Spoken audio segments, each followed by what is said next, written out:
शेर सिंह अपनी फलों की दुकान पर बैठा हुआ था और उसके वहां पर गधा काम करता था, जो जंगल से ताजा और पके पके फल लेकर आता था और फिर उनको दुकान पर लाकर सारा दिन बेचता था। फल ले लो फल, ताजा ताजा फल ले लो, फल बहुत मीठे हैं, फल ले लो फल। आओ भाई आओ, जल्दी जल्दी आओ। अरे ओ आलसी गधे, क्या तू आज कुछ खा पी कर नहीं आया है जो तेरे मुंह से आवाज नहीं निकल रही है? जरा अपने गले को और ज्यादा तेज फाड़ और ग्राहकों को जल्दी जल्दी बुला। अरे मालिक, मैं बहुत तेज तो बोल रहा हूँ, मेरी आवाज काफी दूर तक जा रही है। पता नहीं आपको यहाँ से यहाँ तक सुनाई कैसे नहीं दे रही है। अरे आलसी गधे के बच्चे, मालिक से बहस करना बंद कर और ग्राहकों को बुला।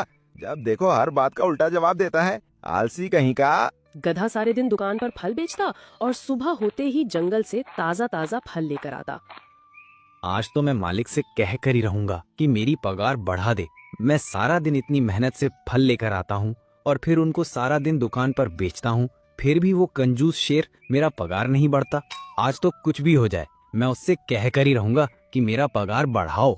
और वह दुकान पर गया, उसने फलों को नीचे उतारा और शेर सिंह से बोला, महंगाई का जमाना है मालिक, इतने में गुजारा नहीं होता। अरे बस कर, तेरी ये पगार बढ़ाने वाली बात मैं हर रोज सुनता हूँ। सुनते सुनते मेरे कान पक गए हैं। कभी तो काम पर ध्यान दे लिया कर।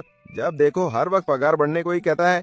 तुझ जैसे आलसी को कौन काम देगा? ये तो मेरा शुक्र मना कि मैं तुझको काम पर रख रखा है, वरना मेरी जगह कोई और होता तो तुझको कब का निकाल चुका होता काम से। अरे मालिक, जब भी मैं पगार बढ़ाने की बात करता हूँ तो आप हर बार की तरह अपना ये लंबा चौड़ा भाषण सुना देते हो।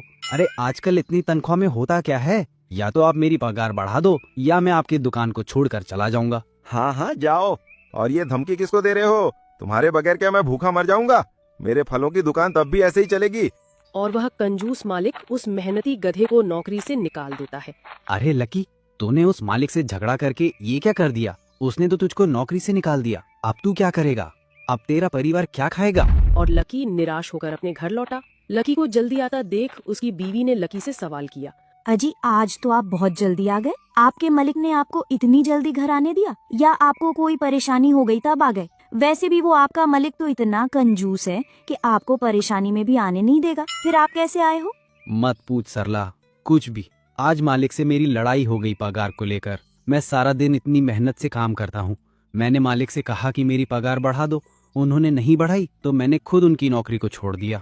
ये तो आपने जल्दबाजी में बहुत बुरा फैसला ले लिया। अब हम अपने परिवार का पालन पोषण कैसे करेंगे? हाँ, मैं भी यही सोच रहा हूँ, पर मुझको ये बात तब समझ आई, तब मैंने मालिक की नौकरी को छोड़ दिया था। अब मैं क्या करूँ, मेरी कुछ समझ में नहीं आ रहा।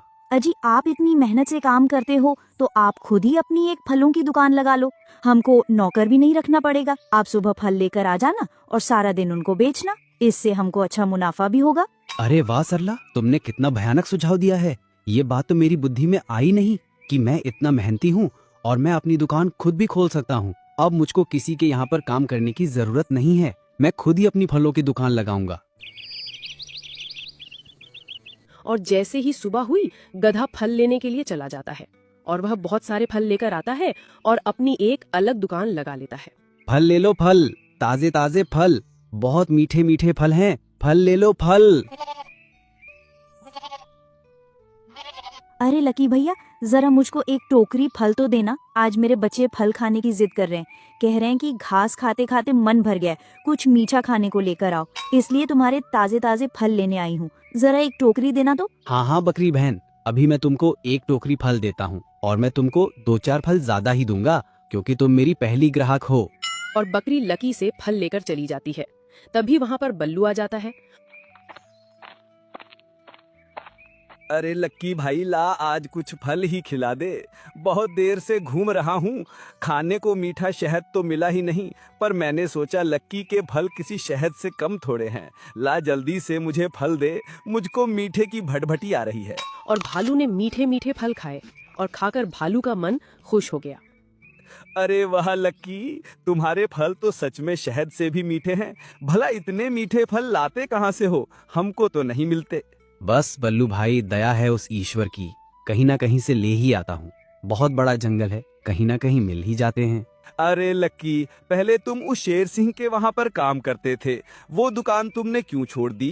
कुछ नहीं भाई, बस उसने मेरी पगार नहीं बढ़ाई और मैंने अपनी दुकान अलग खोल ली। और कुछ भी कहो, आज मैं इस दुकान से अच्छा मुनाफा कमा रहा हूँ।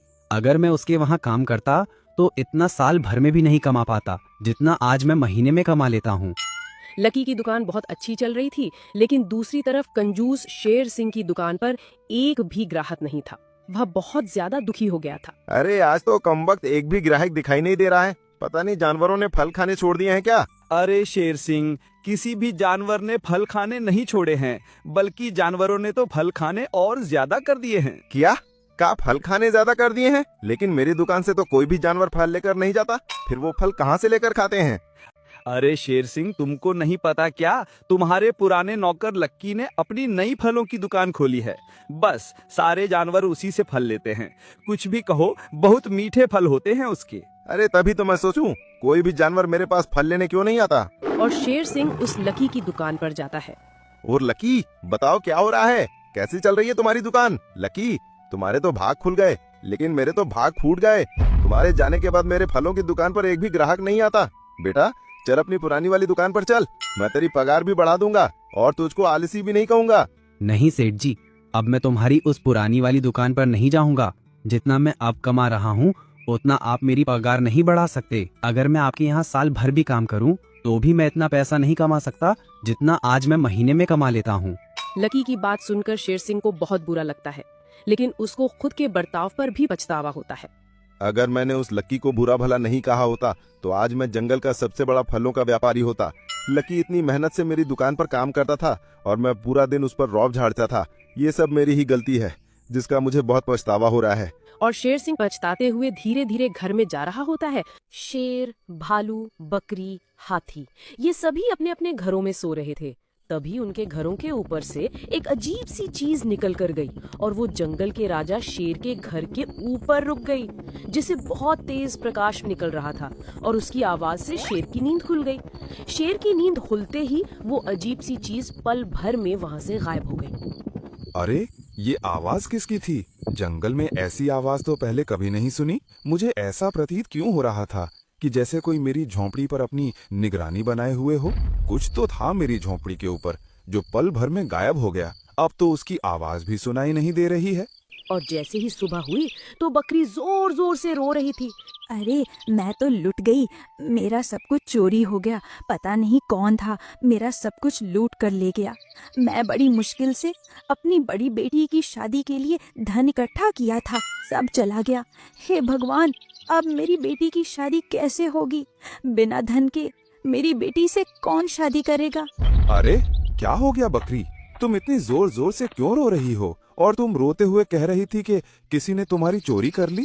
हमारे कड़े अनुशासन के होते हुए ऐसा कौन सा चोर आ गया जिसने तुम्हारे धन को निकाल लिया? महाराज, मैं कई महीनों से धन इकट्ठा कर रही थी। पता नहीं रात में एक अजीब सी आवाज सुनी तो मैं बाहर निकल कर देखा और इतने में ही मैं अपनी झोपड़ी के अंदर गई तो मेरा सारा इकट्ठा किया धन चोरी हो गया। हाँ बकरी, तुम जिस आवाज के बारे में अभी बात कर रही हो, ऐसी आवाज कल रात मैंने भी सुनी थी। मुझे लग रहा था कि कोई मेरी झोपड़ी के ऊपर से निकल कर गया हो। ये उस जंगल में पहली बार ऐसी चोरी हुई थी बिना किसी हलचल के। चलो बकरी, हम तो मिलकर बाकी के जानवरों को भी सचेत करते हैं, कहीं किसी और के यहाँ चोरी ना हो जाए आज रात को। और फिर वो दोनों बाकी जानवरों को सचेत करने के लिए चले जाते हैं। तुम सभी लोग मेरी बात को ध्यान से सुनो।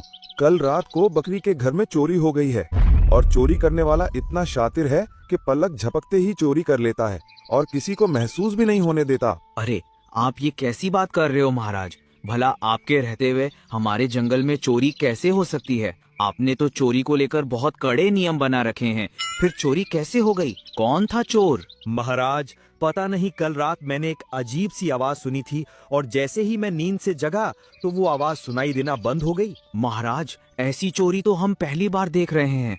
ना तो किसी के भी घर का ताला टूटा और ना कोई कुत्ता भौंका और ना किसी ने उस चोर को आते जाते देखा। मुझे तो लगता है कोई ऊपर से उड़ के आया है। अरे मंटू भैया, तुम मजाक मत उड़ाओ। भला ऊपर से उड़कर भी कोई चोर चोरी करने के लिए आता है? कुछ तो गड़बड़ है। आज रात सभी पहरा देंगे। और जैसे ही रात होती है तो सभी जानवर पहरा दे रहे होते हैं। अरे एक हमारा जमाना था जब चोर खांसने की आवाज से ही डरकर भाग जाते थे। अब तो चोरों ने भी हद कर दी है, लालटेन के उजाले में भी नहीं भागते। अरे हाथी भाई, ये मॉडर्न जमाना है, इस जमाने के चोर बहुत शातिर हो गए हैं, जो हमारे और तुम्हारे जैसे बुजुर्गों के काबू में नहीं आएंगे। हंसी मजाक बंद करो और सब लोग पहरे पर ध्यान दो। और सब लोग अलग अलग पहरा देते हैं।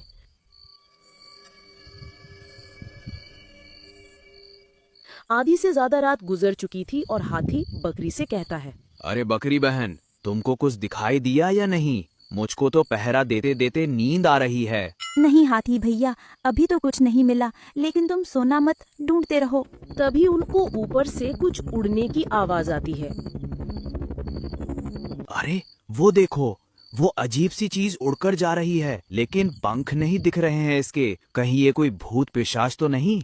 अरे मंटू भैया, ये चुड़ैल नहीं है, ये शहर वालों की उड़ती हुई कोई मशीन है, और हम इसके बारे में सुबह होते ही महाराज को बताएंगे। और वो ड्रोन एक झोपड़ी के ऊपर रुकता है और फिर तेजी से उड़कर अंधेरे में गायब हो जाता है।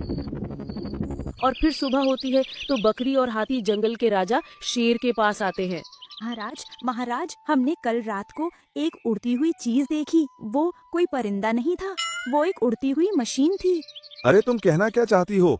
साफ साफ बोलो। पता नहीं महाराज, वो अजीब सी चीज बिना पंख के उड़ती है, और वो एक झोपड़ी के ऊपर कुछ देर रुकी और वहाँ से पलक झपकते ही गायब हो गई। अच्छा, तो ये बात है। शायद कोई उस यंत्र के जरिए हमारे जंगल की निगरानी करता है, और चोरी भी कोई शातिर जानवर ही करता है। इसका मतलब ये किसी बाहरी जानवर का काम है, और वो बहुत ज्यादा पढ़ा लिखा होगा, जिसको तकनीक की कुछ जानकारी होगी। शायद कोई साइंटिस्ट भी हो सकता है। खैर कोई नहीं, इसका कुछ ना कुछ हल तो निकालना ही होगा। और अगले दिन शेर जंगल के जानवरों के साथ इस चोरी वाले मामले को लेकर बात करता है। महाराज, कल रात को मेरी बीवी मुझको बता रही थी कि उसने अपनी झोपड़ी के ऊपर कुछ चमकती चीज देखी, लेकिन वो चांद नहीं था। और फिर उसने उस अजीब सी चीज को दूसरी झोपड़ी के ऊपर भी जाते हुए देखा। वो ऐसे ही जंगल की सारी झोपड़ियां के ऊपर जाकर चक्कर लगा रही थी। कुछ ना कुछ तो गड़बड़ है, पर समझ ये नहीं आ रहा कि कौन कर रहा है ऐसे चोरी। और ये भी समझ में नहीं आ रहा है कि वो मशीन से चोरी कैसे हो सकती है। और ये भी समझ में नहीं आ रहा है कि वो बिना ड्राइवर के कैसे उड़ सकती है। और रात में वो ड्रोन घूम रहा होता है और फिर एक घर के ऊपर रुक जाता है, और फिर उस घर में भी चोरी हो जाती है और किसी को कुछ पता नहीं चलता। और सुबह कुछ जानवर उसी घर के बाहर इकट्ठा होते हैं। अरे भाई, अब तो हद होती जा रही है। ना तो कुछ दिखता है और पता नहीं चोरी कैसे हो जाती है। बल्लू भैया, आपको पता है, आज भी कुछ जानवर बात कर रहे थे, और वो बता रहे थे कि आज भी उन्होंने किसी के घर के ऊपर कुछ जाता हुआ देखा था। जानवरों की लाख कोशिश करने के बाद भी चोरी नहीं रुकती, और ऐसे ही सिलसिला चलता रहता है। फिर एक दिन जंगल के राजा ने कुछ जानवरों को लेकर एक गुप्त प्लान बनाया, और जैसे ही रात हुई तो जंगल का राजा झाड़ियों में छुप गया। और जैसे ही ड्रोन जंगल से होकर गुजरा तो जंगल के राजा ने उसको देख लिया और उसका पीछा करने लगा।